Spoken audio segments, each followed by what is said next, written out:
रेल्वेचा ब्रिज आहे. हो रेल्वेचा मॅडम, रेल्वेचा गेला ना मॅडम. आम्ही यांना मागच्या वर्षी सांगितलं तुम्ही याला पाणी काढा, इथपर्यंत पाणी होतं, कुठपर्यंत नाही जाता नाही येणार.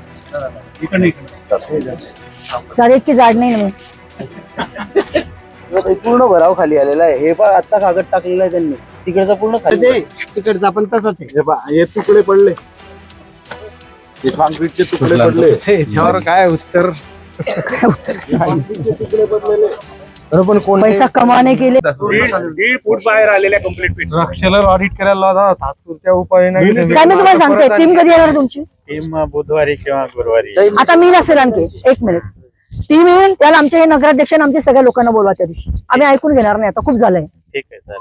रोज रोज उठून तुम्ही लोकांच्या जीवाशी खेळत असता, आम्हाला हे मान्य नाही. एक तर पहिली गोष्ट साहेब, समजा यांच्यावर पूर्ण मॉनिटरिंग आपलं पाहिजे. आपले इंजिनियर तुमचे करतात काय, जे काय असेल नसेल तुमची इतर टीम असली पाहिजे याचं काम चालू असताना. या जर मॉनिटरिंग असं साहेब तर ह्या गोष्टी घडल्या असत्या का मला सांगा तुम्ही, जर खरोखर मॉनिटरिंग असतं तुमचं तर.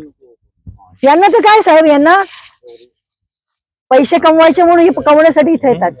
हे वाटेल तेवढे बिलो टाकतात, बिलो मध्ये मग यांचे पैसे बसत नाही तेवढं काम, मग त्याच्यामध्ये असले कामं करून मोकळे होतात. हे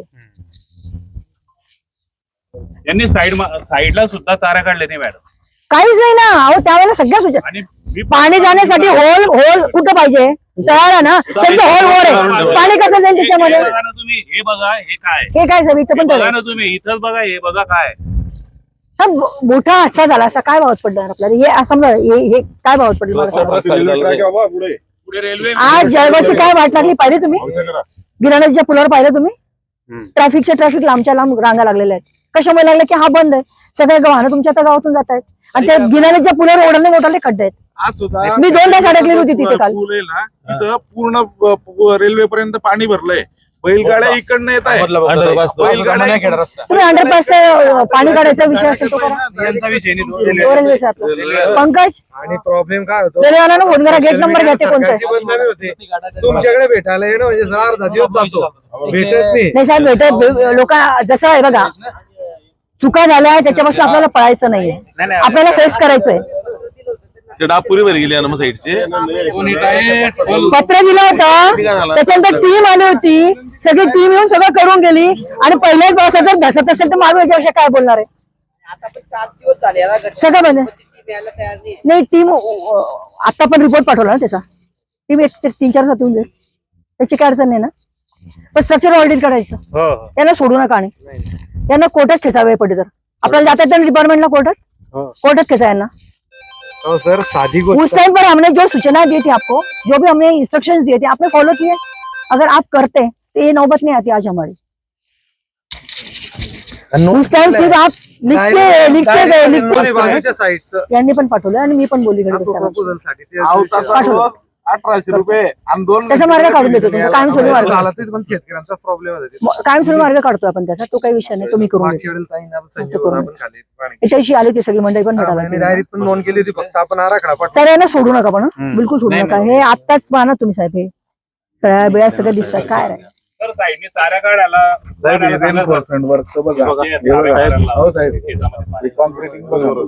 त्याचे फोटो घ्या रे. फोटो आहे ना दादा, तो आहे ना आपले लडके दादा आहे ना. पंकज याचं पत्र तयार करा लगेच.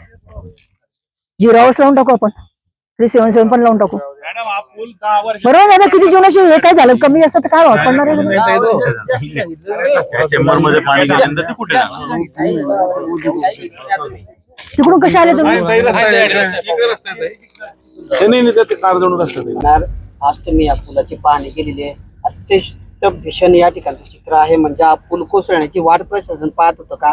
6 महिन्यापूर्वी नागरिक तक्रार करतायत, तुम्ही पत्र देतायत, तरी निगरगट्ट प्रशासन कुठलीही कारवाई करायला तयार नाही. या ठिकाणी दुर्घटना घडण्याची वाट प्रशासन बघत होतं का? खरं म्हणजे हे काम चालू असताना त्यावेळेला मी जेव्हा व्हिजिट केली होती त्यावेळेला मी कॉन्ट्रॅक्टरला सगळ्या सूचना पण केल्या होत्या. त्यावेळेला आपले NH चे सगळे अधिकारी माझ्यासोबत होते. एक एक गोष्टीचं आम्ही त्या ठिकाणी कॅल्क्युलेशन केलं होतं की ह्या ठिकाणी अशी परिस्थिती होऊ शकते. सरळ दिसतं की खडी दिसते, तिथं पेपर्स लावलेले दिसत आहेत, तर त्याच्यामध्ये आम्ही दुरुस्त करून टाकू.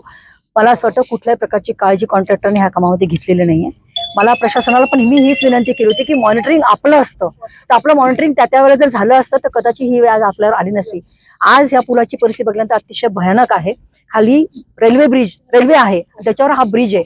समजा उद्या कमी जास्त घडलं असतं तर आज रेल्वेचं पण नुकसान आणि लोकांचं आणि जनतेचं किती अतोनात नुकसान झालं असतं आणि कोणत्या प्रसंगाला आपल्याला सामोरं जावं लागतं याची मी कल्पना पण करू शकत नाही. इतकी भयानक परिस्थिती आजच्या ह्या रस्त्याची आहे. आता ह्या संदर्भामध्ये वर आपण डिपार्टमेंटला कळवलेलं पण आहे. 3-4 दिवसामध्ये आपली वरची टीम सेंट्रलची ह्या ठिकाणी येते. कॉन्ट्रॅक्टरचा माणूस आज या ठिकाणी आहे. मला असं वाटतं की त्यांची माणसं सुद्धा जर ट्रेनिंग असतील घेणारी अशी माणसं जर एवढ्या मोठ्या बायपासला एवढ्या मोठ्या ब्रिजला हे लोक जर असे लोक अपॉइंट करत असतील तर यांची डिग्री खरंच एकदा चेक केली पाहिजे. ज्या लोकांना ज्यातलं काही कळतं ते लोकांनीच ह्या कामांकडे जर नीट लक्ष दिलं तर मला वाटतं ही वेळ आली नसती. शासन जर एवढा पैसा जनतेच्या सुविधेसाठी जर खर्च करत असेल आणि त्याचा विनियोग जर नीट पद्धतीने होणार नसेल तर मला असं वाटतं अशा कॉन्ट्रॅक्टरांना ह्या लोकांना ब्लॅकलिस्ट केलं पाहिजे. कारण अशा लोकांना फक्त पैसा कमवणं एवढंच समजतं, बाकी जनतेशी काही घेणं देणं नाही आणि सरकारच्या पैशाशी त्यांना काही घेणं नाही. मला असं वाटतं ह्या माध्यमातून मी शेवटपर्यंत हा विषय या ठिकाणी मांडणारे. अधिवेशन सुरू आहे. गडकरी साहेबांकडे मी आता मागच्या वेळेला फोटोग्राफ्स मी दिले होते त्यावेळेला त्यांनी सांगितलं आम्हाला की आम्ही दुरुस्ती करून देतो, पण दुरुस्ती काय केली त्याचा आज आम्ही प्रत्यक्ष रूप आम्ही बघतो की त्यांनी कोणत्याही प्रकारची काळजी या ठिकाणी घेतलेली नाही आणि अशा कॉन्ट्रॅक्टर ब्लॅकलिस्ट केलंच पाहिजे. हा माझा आग्रह असणार आहे. आज मी याचं प्रशासनाला सूचना दिलेल्या आहे की हा ब्रिज नुसती डागडुजी करून होणार नाहीये, तर खालपर्यंत जर बघितलं तर पूर्णपणे तडे खालपर्यंत गेलेले आहे. केव्हाही हा पूल कोसळू शकतो अशी स्थिती आज या ठिकाणी आहे. म्हणून मी प्रशासनाने सूचना केल्या की त्या कॉन्ट्रॅक्टरकडनं पूर्णपणे पूल काढून नवीन करणं हाच त्याच्यावर एक सोल्युशन आता ह्या ठिकाणी दिसतंय. परवा टीम आल्यानंतर अजून ह्या विषयावर चर्चा होईल. अधिवेशन पण सुरू आहे आणि ह्याच माध्यमातून मी गडकरी साहेबांकडे या विषयात कंप्लेंट करणार आहे. मला तरी या संदर्भात